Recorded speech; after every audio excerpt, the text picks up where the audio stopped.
righty. We are back, top of the hour. Just want to let everybody know we're not going to be here the week of the 24th through January 1st, and we'll be, at least final hour, we'll be back January 2nd. So next week I got Mitchell Henderson on with me, and then January 2nd, Jeff and Joe want to join. You're welcome to join. So that's the schedule. Hope to see you all in the next year. And right now we got Peter, and I find this a pretty interesting topic. I'm glad we got into this because I wanted to talk about some of this for a while. And yeah, I kind of want to let you roll with it because I don't think a lot of other hosts talk about this that much, the Tartaria stuff and the old world. No. And you know, that is an interesting take that the buildings were built with the bones, you know, ground up bones probably of humans, because that is pretty wild that, you know, when you think about these catacombs and all these thousands and thousands of bones, there's no arm bones or spines or hips or hands or anything. Right. It's just leg bones, and at least from the pictures we've seen, legs and skulls. Yeah. Right. Well, I wonder what the purpose was of decorating like that. Like, what kind of slaves got tasked with that? Like cleaning the bones and stacking them. It's a pretty nasty job. Right. Yeah, well, I think they get off on it. These are disturbed people doing disturbing things. I think they maybe that was done just for us. I believe around the start of the Industrial Revolution, at the end of this so-called Tartarian age, they prepared their old cities for us. They prepared the catacombs, some of them for us. They closed and flooded some of them, buried some. I think that's what the purpose of the mud floods was, is to fill the old tunnels and chambers and hide the evidence. So they put, for example, the stained glass windows in their temples and cathedrals, and they didn't have them before. The rose windows are particularly interesting to me, and the oculus in the Roman Pantheon, which is still empty, has no glass in it. So whenever it rains, they get rain coming through, and that was, you know, that's so strange, and the explanation for it is so flimsy that I started really asking for explanations. What is the true purpose of the oculi in the Roman Pantheon? And well, they say it's to keep the building cool. You know, the updraft, the hot air can escape, and that's silly because there are many buildings of similar size. They do not need vents, giant holes in their roofs to keep cool. They are made of thick rock, stone, and there's just no need for it. So what was the true purpose of the hole in the ceiling? And I believe it used to feature a large magnifying glass that was used to cook. The whole building was a kitchen for cannibals who liked to weaponize the sun and use the sunshine as a heating device, heating source. And the myths around the Pantheon, the myths around the Pantheon confirm that. They're all hinting at the thing being used to produce heat. There's one of the myths is about a shepherd bringing his sheep in once a year to celebrate some stupid ceremony, and he had to jump through fire. Yeah, it's a hint that people are getting burned or cooked in there. Even the word pantheon is a polyglot compound cryptogram. It's a play on the word pan. It's a pan for cooking for the gods, the pan of the gods, pantheon. Right. Interesting. So, yeah. Well, even how they constructed that, isn't this the top of the dome supposedly the strongest part, and they have this big hole in this giant dome. So how they constructed right. it, there's a lot of unanswered questions on some of these things. And then these world fairs, like the fact that these world fairs were supposedly constructed in 2 years. They invite the world over to, various cities all over the country. And then they tore them down later. Like some of these things look beautiful, like very elaborate buildings and, lit up. Quite a few of them were lit up when technology wasn't electricity wasn't readily available, sometimes even barely invented. Right. Yeah. Yeah. An interesting topic. I also have. Now, I depart again from the Tartarian researchers insofar as they believe that it was destroyed by another alliance or empire that we are currently living with. But my argument is that it was just a reset. The same people are in charge. Right. I would agree with that. The same people that have been in charge for a long time. Yeah. Right. Well, maybe not as long as we think. It's another part of my argument that it's not, we don't have to go back to ancient Phoenicia or the imaginary ancient Egypt. That's all invented ancient civilizations. It may not be more than, I would be stretching it to say 1,000 years. I think 500 years is a reasonable estimate for this so-called civilization, including the Tartarian part, and basically starting from indigenous people. Before 500 years, I think there was nothing but indigenous people on this planet, living simply, very maybe light populations in the temperate world, but it's much shorter than we like to think. I even think now that both the Americas and Asia were colonized at the same time, and in the same way with people who were bred in these human farms, and that prior to that, the native populations were eliminated by a huge poisoning campaign that involved using textiles made in Western Europe, woolen textiles specifically. And of course, they would have been welcomed by people living in the temperate world with kind of harsh winters. And you've got this empire bringing you free textiles or willing to trade for them. And you don't know that they've been soaked in poison that will slowly kill you. There's no, what's the word? Contagious disease pandemic. That's another fake pandemic. It was a poisoning campaign, as we're still living with poisoning campaigns.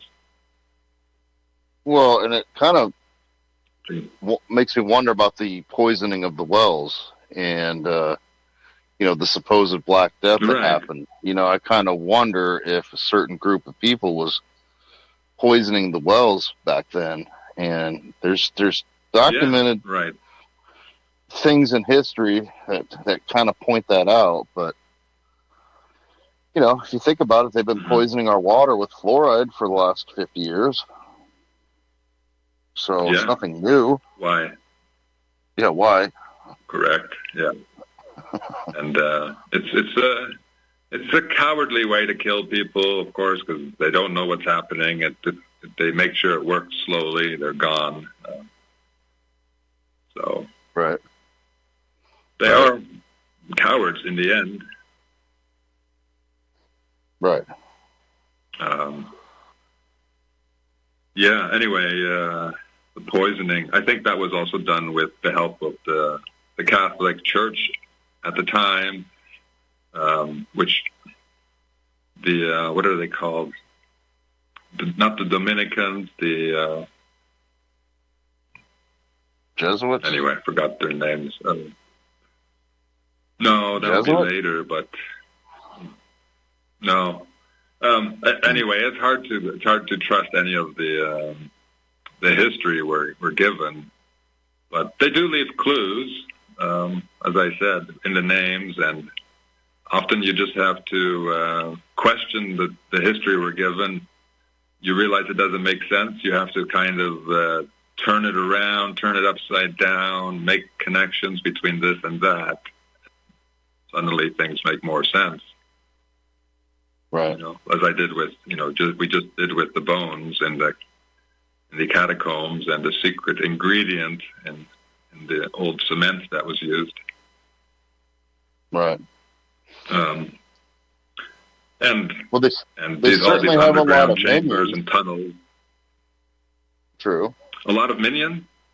They got a lot of minions to do their bidding for them. I mean, I guess in a way, like, we're all part of the wheels or the cogs and the machines, but, back to the theater thing, thinking that the world's a stage in a way. And, that brings up a whole nother topic about Shakespeare and who really was Shakespeare and all that. But, and all the coded messages in his writings. But, they have a lot of people that are playing on, Team Darkness's side, I guess. That's one of the terms I like to use for him.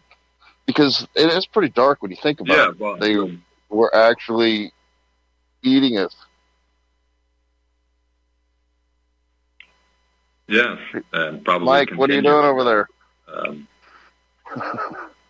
Mike, turn that off. What are you doing, Mike? Hopefully that doesn't autoplay to something else. Oh my God! Turn that off.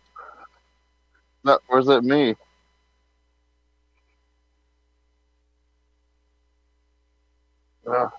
Oh man, it must be coming in my earpiece.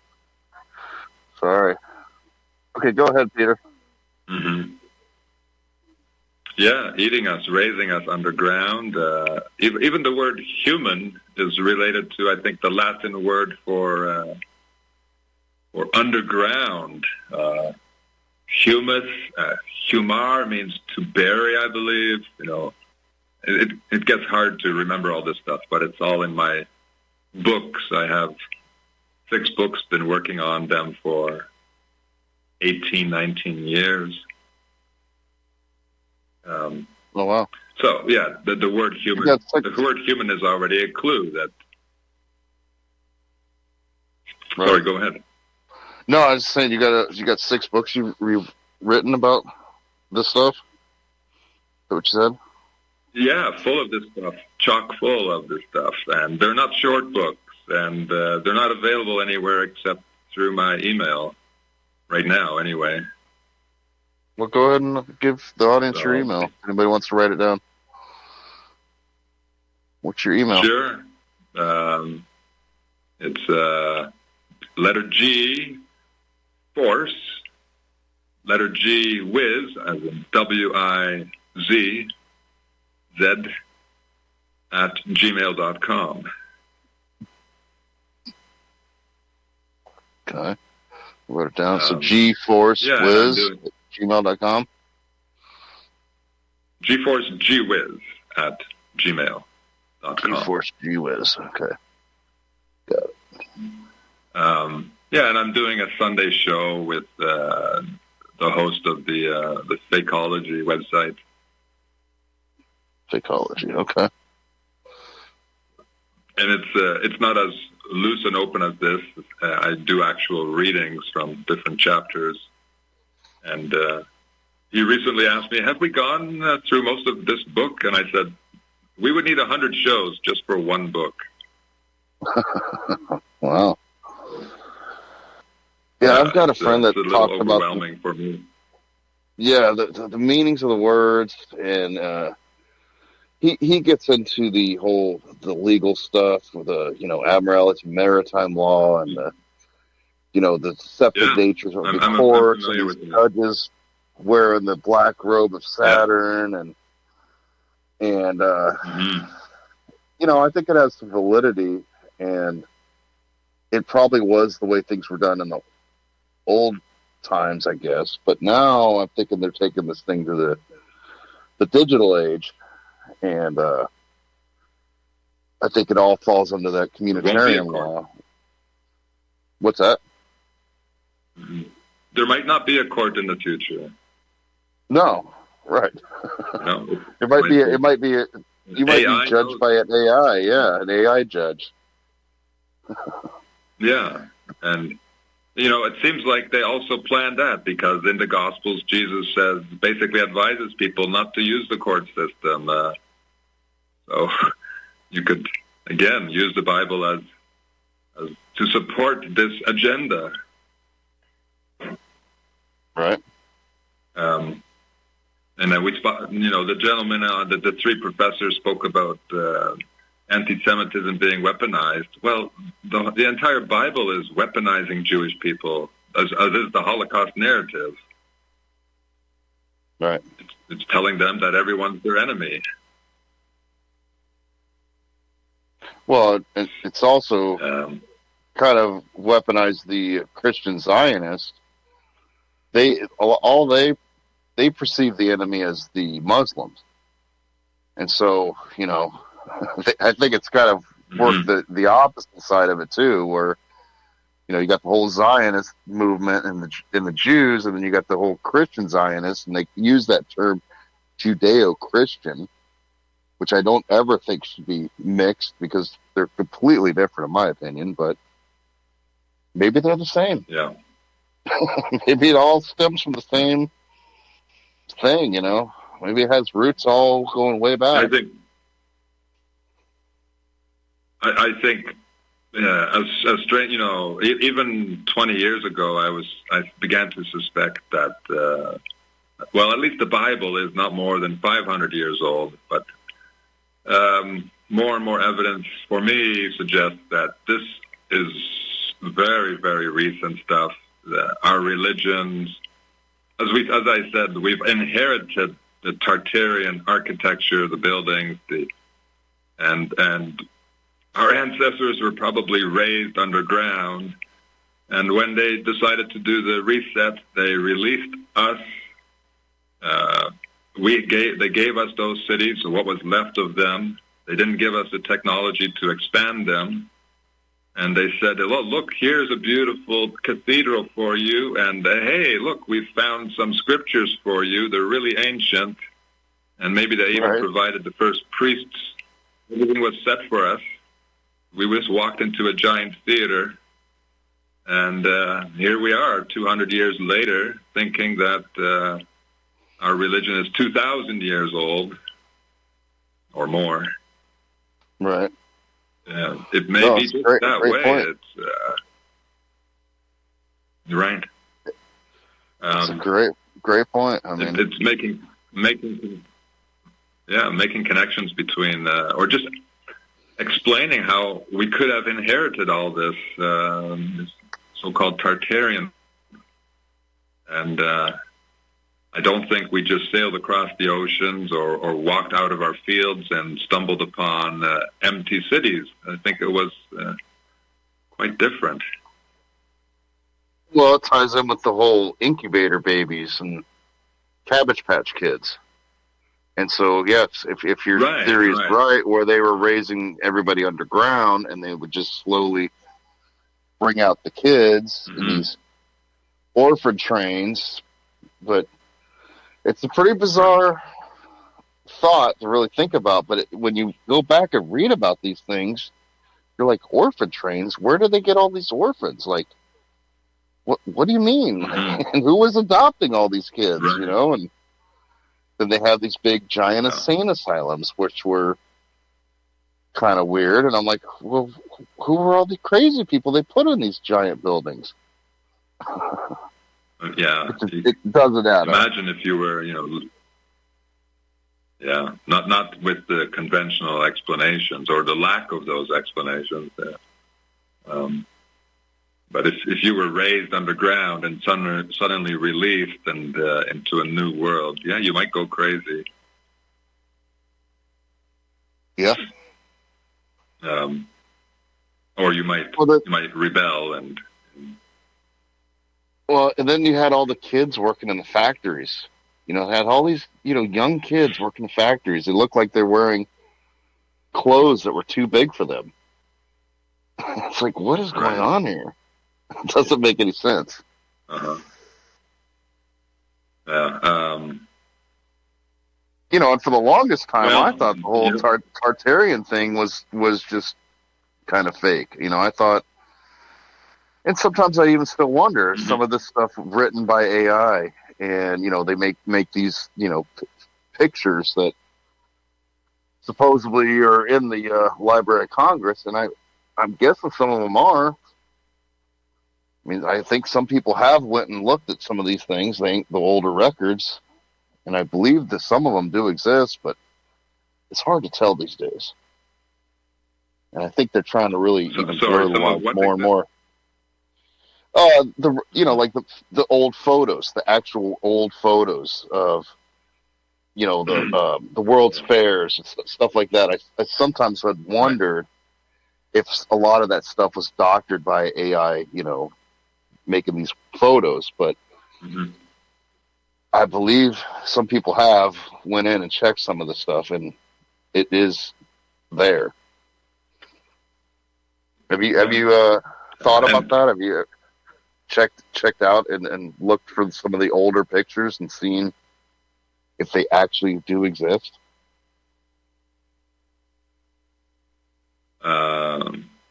Well, we're still, they didn't destroy everything, so we still have a lot of old world buildings. Mm-hmm. They probably selectively chose to destroy the ones that were the most damning, or I don't know, maybe most beautiful. They don't want us to have that. No evidence and nothing too beautiful for us. But the photos are probably doctored. There's the vanilla sky phenomenon. They seem to have erased the skies for some reason. Perhaps because they featured a lot of airships. I don't know. Mm-hmm. Yeah, So that's a good point. I think it starts to make more sense if you don't assume it was a wonderful world and you start to assume maybe they're hiding evidence, and it was also a great, very evil place to be, despite the beautiful buildings. A lot of questions about those buildings. Right. Not just the underground stuff, but what were their toilets and what were they eating? Right. A lot of those places weren't built with any toilets. There's no restrooms in these places. Yeah, I don't think. Right, and I suppose they didn't care to include that in their architecture because, I don't know, it's complicated, and they had slaves to empty their potties, and right. Not sure, but that's very possible. Right. Well, there's a lot of weird videos of these weird contraptions and cars, and there's even old print, paper clippings of just strange stuff, like these battery powered cars in the 1880s. Like, what makes a Tesla so special if they really had a battery powered car in the 1880s? Yeah, exactly. Just to tie this back into the Israel-Palestinian discussion, if it's agreed that the Tartarian world was a kind of one world empire, then, and if what happened 200 years ago was just a reset, then we have to accept the reality that this world of 200 nations is another illusion, and all nations are just department stores controlled by the same people, and all the conflicts between different countries are all staged because all the countries are secretly on the same page, controlled by the same people. Ukraine, I've done quite a bit of work on analyzing the names of nations, and Ukraine is a good example. You can reduce it to the two English words, or an acronym and a word. UK rain. It's a phonetically the same word. Rain, as in REIGN, rule. UK, United Kingdom. It's there. They've stamped their empire right on Ukraine in the name. Interesting. That's pretty interesting. Yeah. Well, and there's a lot of ties to the royal families of all these, high up families. Exactly. They intermarried. The Romanovs were so. Yeah. What about the Romanovs? Looked absolutely Western Europe. They looked absolutely Western European, and all these people are wearing the same secret society and the military stars, emblems. Right. It's hard not to notice that. Well, also, I'll bring up a good point. Go ahead. I'll bring mine up later. Go ahead. I didn't mean to cut you off. Yeah, I don't memorize my own work so well, but as part of the argument that all nations are really just one, controlled by the same people, I bumped into information on I think it was the Russian military website, and they mentioned that the Ukrainians had complained that, no, it was vice versa. Anyway, they both have Secret Service agencies that use the owl as their symbol.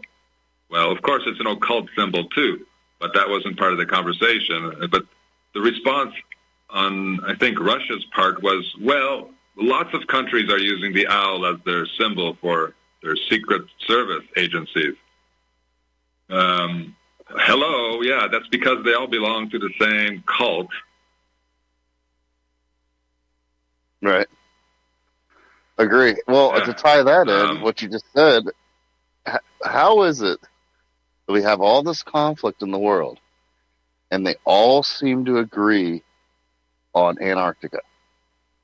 They all peacefully, split it up. They all supposedly send scientists down, and they have their little base areas and whatnot. But they never have any quarrels about it. They never, claim the mineral rights of this or that. I'm sure there's a bunch of stuff down there, or who knows what's down there, but they all seem to agree on it, and they don't ever fight about it. I find that really odd.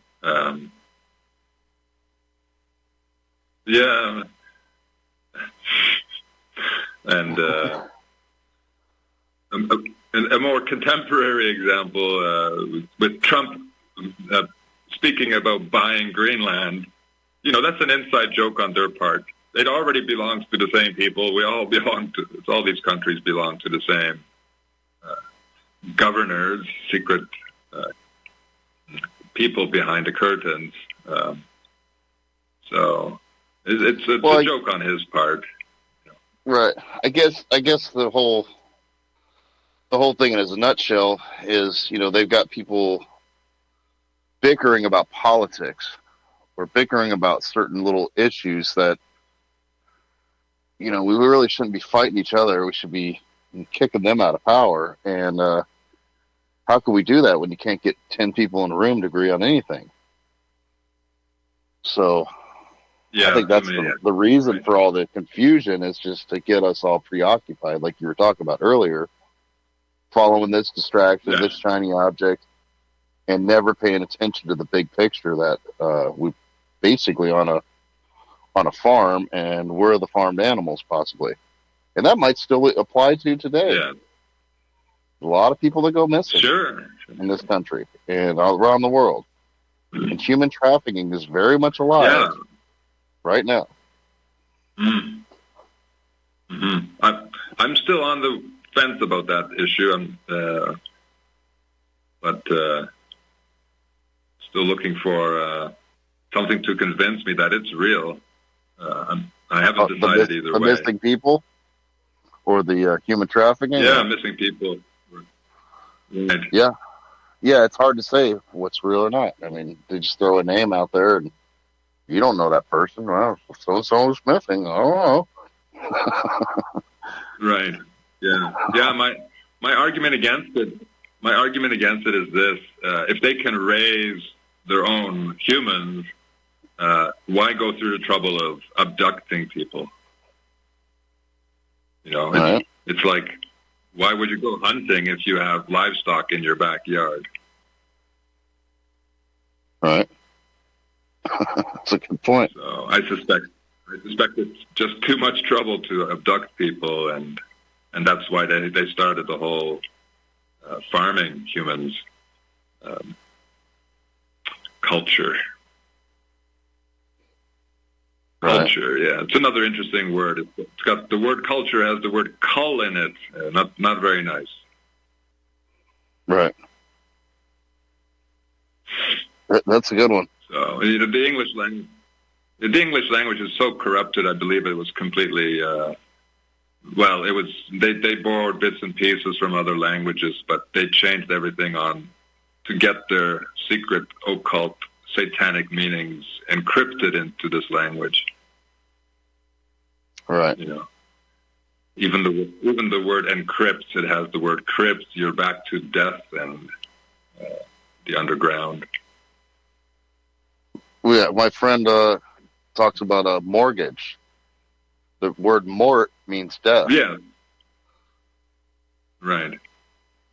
Yeah. So, yeah, I mean, almost all the words we use have these weird, you can split them up or break it up, and, or when when the judge asks you, do you understand? You probably don't want to say that. Yes, I understand, Your Honor. Because you're standing under his authority. Stand under you. Right. Yeah. So that's just full of all that stuff. I just did some writing today about kings and popes, and the word pope is, it's a bit strange because the Greek equivalent is the papa, which is Greek for father, and that's part of the language of the Catholic Church, right? The priests are fathers. They're trying to replace your family. Anyway, Pope doesn't work that way, and it's a bit strange. Well, it's a play on the word, an old English word for puppet. It was spelled popet, single P or P-O-P-E-T. They just took the T off. It's Pope. And popes are puppets, and just the kings are the same.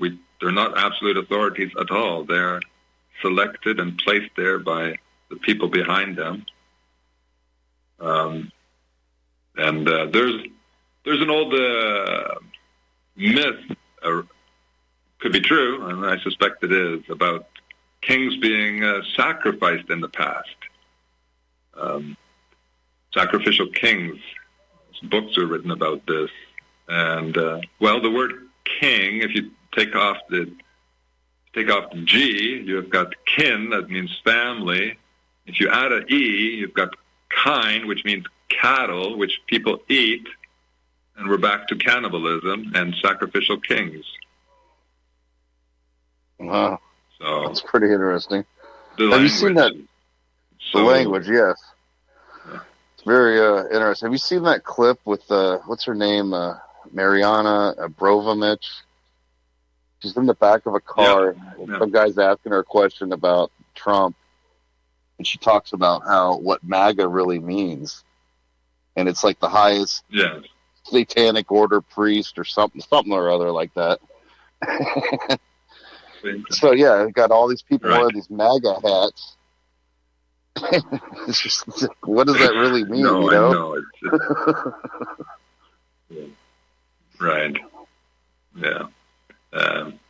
And ironically, internet, the web, here we are in the net, their web. Worldwide. The crypto. Yes, the cryptocurrencies, they all have the main ones I know.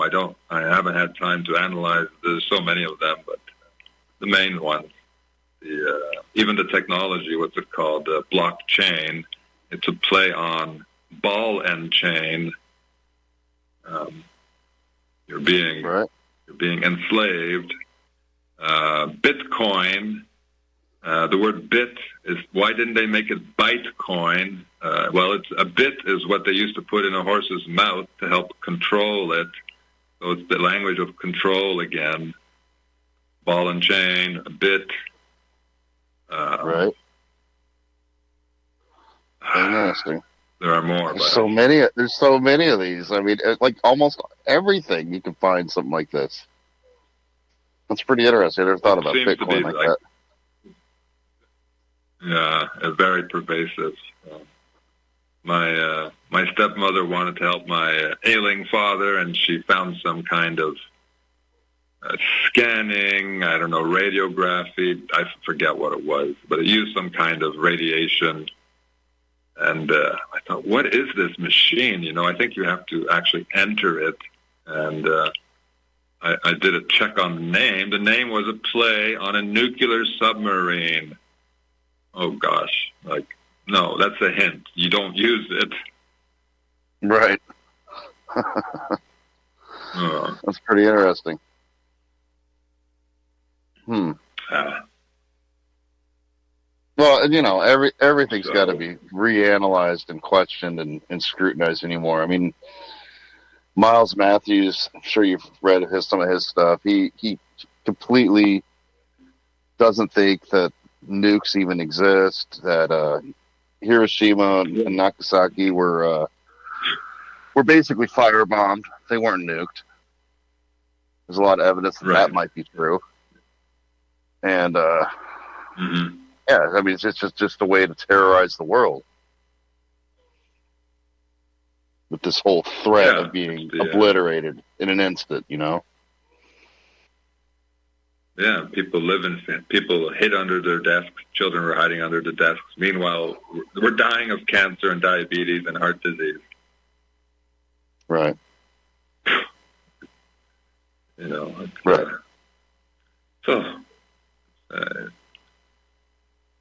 I mean, yeah. I guess for those who are. Go ahead. It's very sadistic. It's very sadistic, very evil theater we're living in. Right. I'm just curious, do you attribute this to are they part of a cult, like a satanic cult, or do you just think these people are just absolutely bonkers crazy, prion disease cannibals from a long time ago, or what? You think they follow a religion, or? Yeah, maybe. Right. To me, it seems like they follow a religion. That is the common argument too, right? Like they're Satanists or they're Baal worshippers or this or that. I think they've invented all that for us, just like they've given us all these different fronts, different secret societies, and they really work just behind that. They don't really care for them so much. They're self-worshippers. They're all suffering from a superiority complex. Can throw lots of words at them, sadists and whatnot. But do they have an actual religion? No, I think they have rituals, like cannibalistic rituals and some kind of parties that might involve that, and sex probably. But beyond, do they actually worship another god? I doubt it.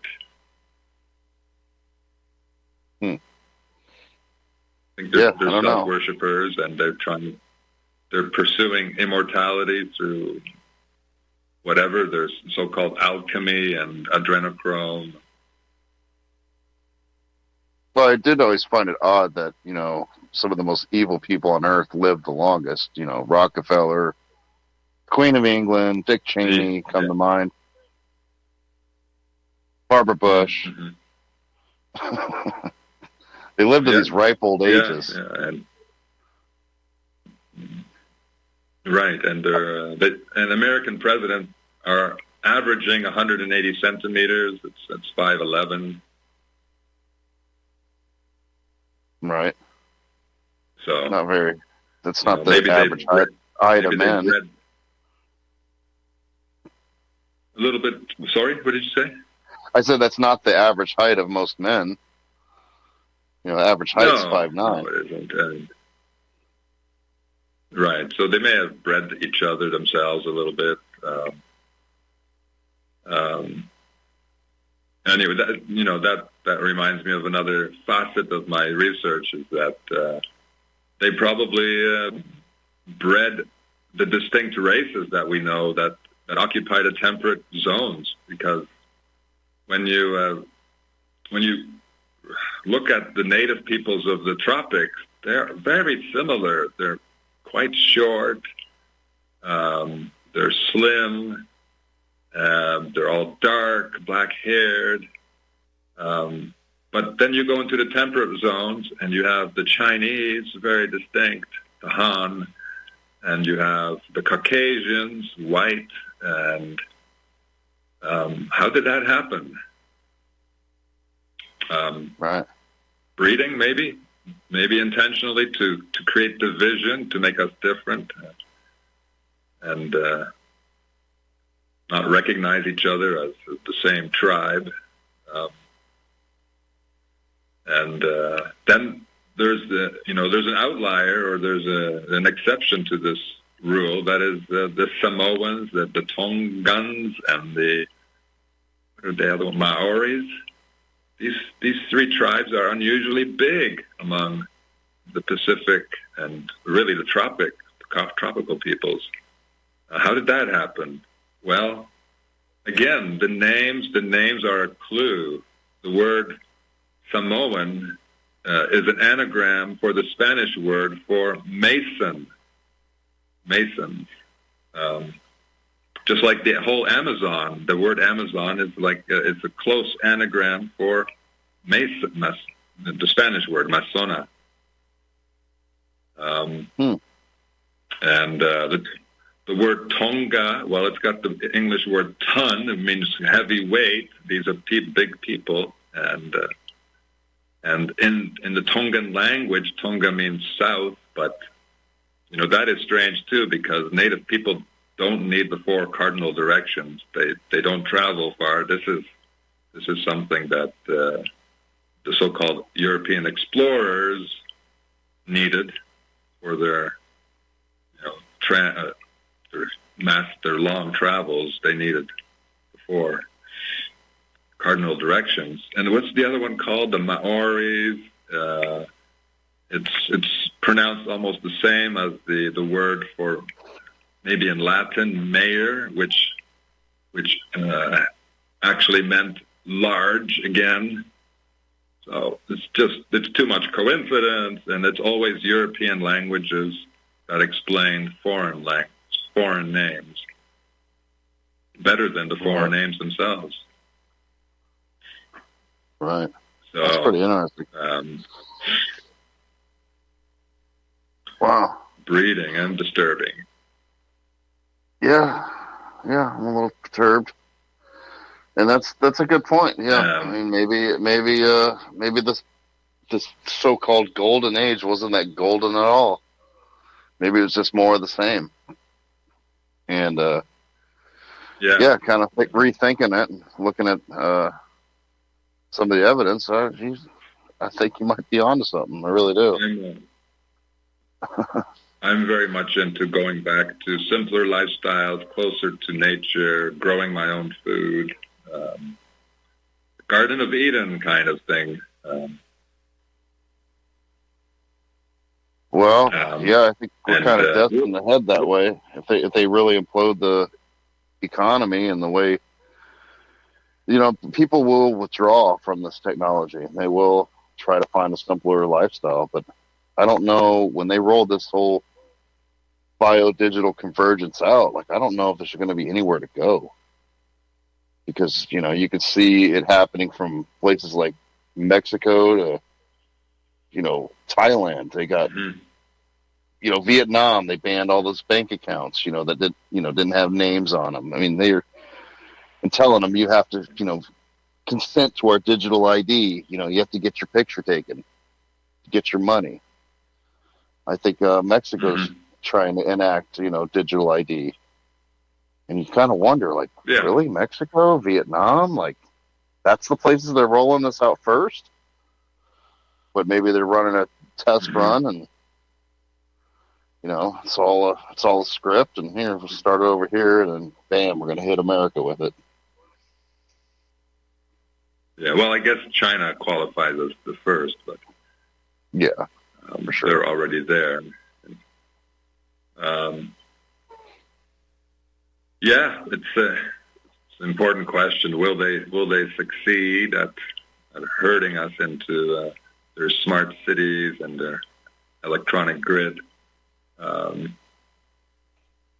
suspect it'll be so unhealthy and so unpleasant that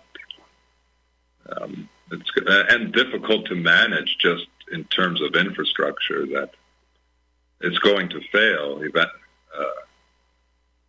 But who knows? It'll be messy, that's for sure, for a lot of people. And right, it's going to be challenging. People are not waking up. Pardon? No, I just said it's going to be challenging. Times are challenging. Absolutely, yeah. And most people don't know how to go back to living simply. So they're going to walk into the trap and pretend they're happy. Right. And a lot of people are going to walk into it because, they walked right into the COVID trap. Sign me up for my shot, doctor. Yeah. Anything to keep my family safe. Yeah. When you should have been reading between the lines and realized that keeping your family safe meant not mainlining that untested technology into your bloodstream. Right. Yeah. Many people failed the IQ test. Too much test. trust. Way too much trust in the authorities. The doctor tells me I need to listen. The lawyer tells me they're smarter than me. I have to listen to them. Mm-hmm. Yes. That's a fundamental problem. Too much trust, too little thinking, and that's a fundamental problem, or the essential problem. Not enough thinking going on, and how do we correct that? In fact, we don't even have a good definition of what qualifies as thinking, and I have defined 9 levels of thinking. I think it's very helpful. Let's hear them. Everything from pattern recognition, asking questions, recognizing that the causes and effects are more complex than just A causes B. These kinds of things qualify as thinking. Just trusting people and believing something does not qualify as thinking. But when we speak in English, we use this word thinking so freely, it's really just a synonym for believing most of the time. Right. That's pretty solid, man. You're right. And a lot of people choose to just give up thinking in terms of just believing the experts. Oh. And it's done. Yeah, and then there's a kind of, I don't know what to call it, an urban myth that thinking is painful and just it's not fun, so better not do that. You're thinking too much, they like to say. Right. Stop thinking. Well, on a funny side note, I travel quite a bit, and one of my flights is made through a travel agency. And I noticed on the itinerary that they have, what is it called? Estimated CO2 emissions. And for this little hour and a half flight, they have this number of like 76.2 kilograms of CO2.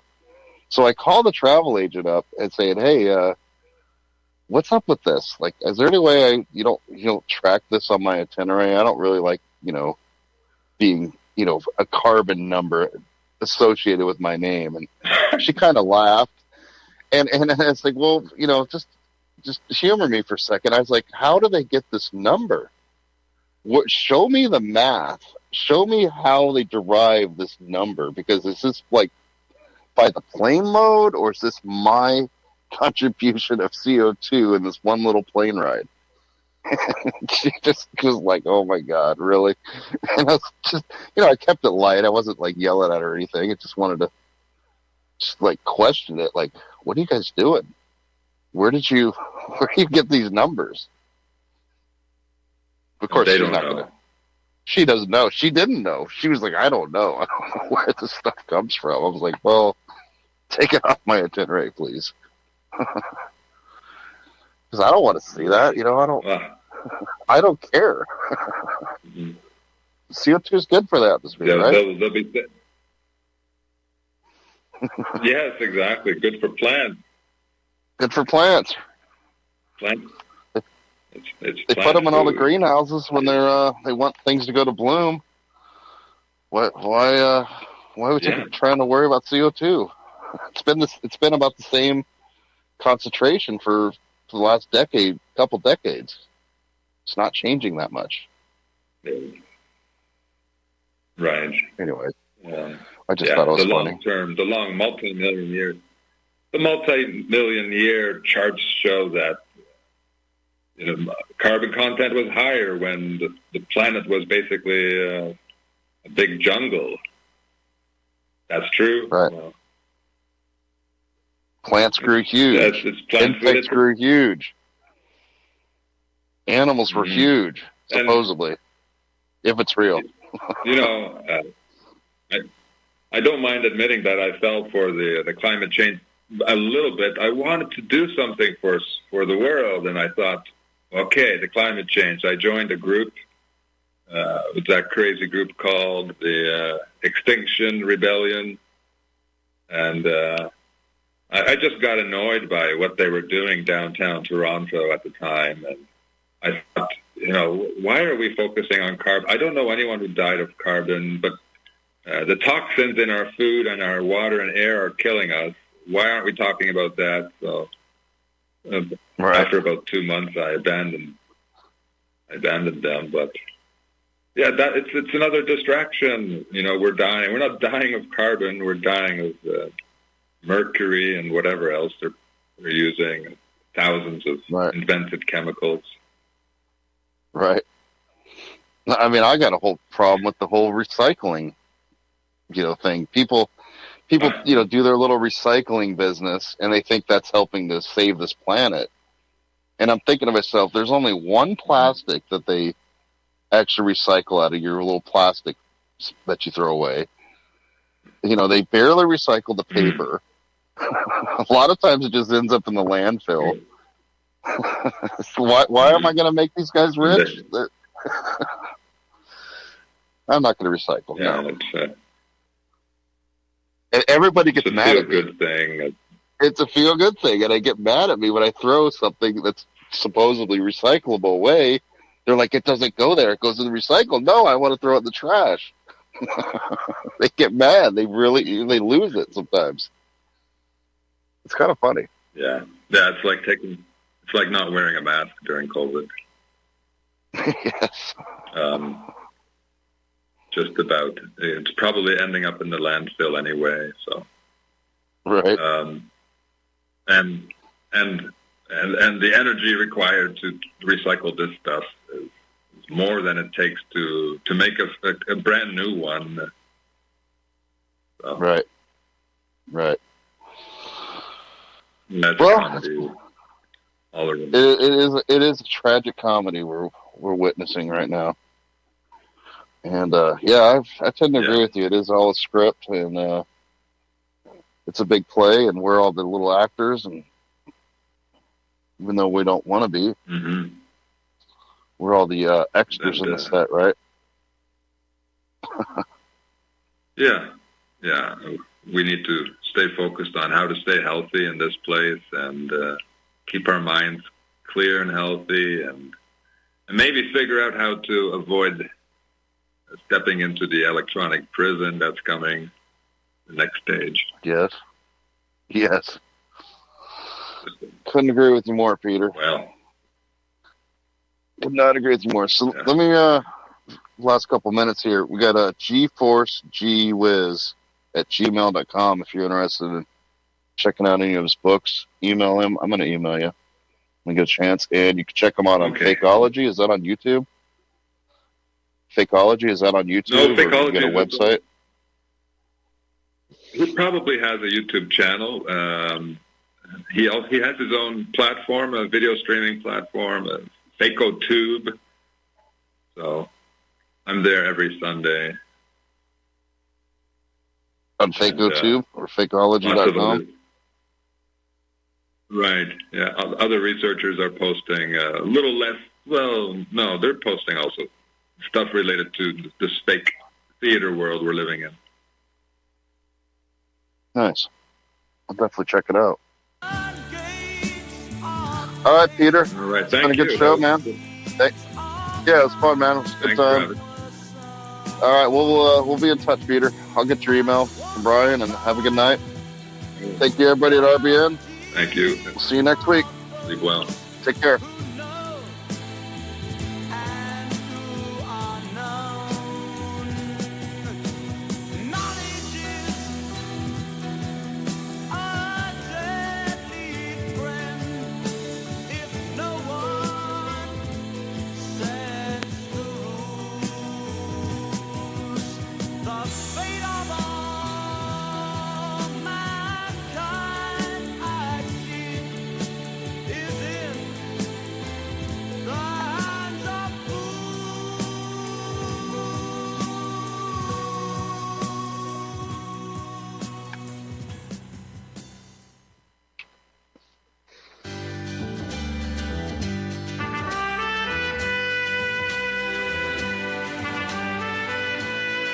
All right, Mike. Home is where the hearth is.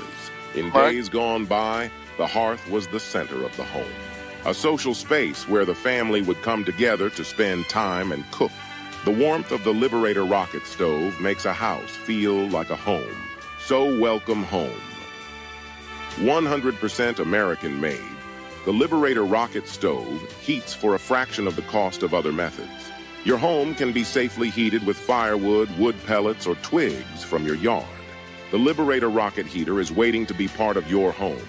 This unit ships directly to your door, or you can save $300 with a factory pickup. To order, go to thelibertyman.com. That's thelibertyman.com.